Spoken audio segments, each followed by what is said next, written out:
realized that these educators were leaving this life. They were leaving this life without that notoriety and the contributions that were so important not only to me, but to all African Americans in the state of Oklahoma.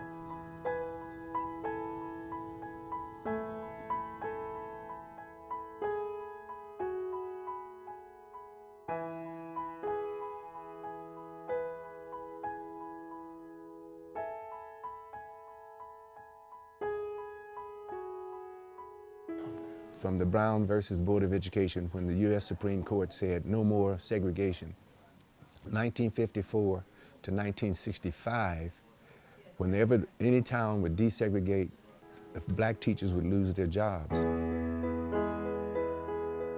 I never did realize the struggles that they were going through, although they were professional teachers.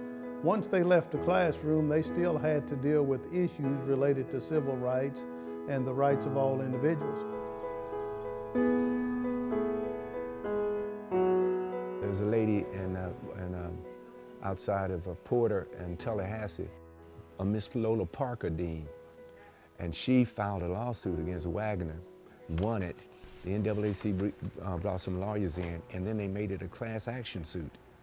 So whenever they desegregated their schools, they had to enumerate the black teachers in the school system some kind of way. So what gave you the courage to do that at that point? Well, I just didn't think they should fire me. That was like a slap in the face to me.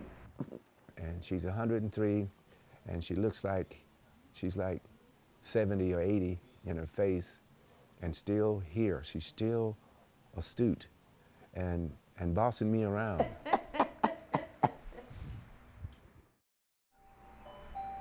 My father's mother was a slave. And then my grandfather was also. So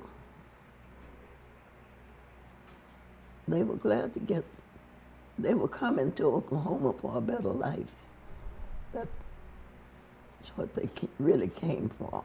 What was happening is they would fire these teachers, and then they'd hire young white kids in from college, first-year teachers.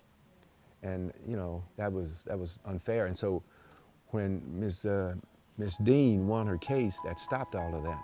Her niece wanted me to write a letter of recommendation for her because they're nominating her for the Oklahoma African American Educators Hall of Fame.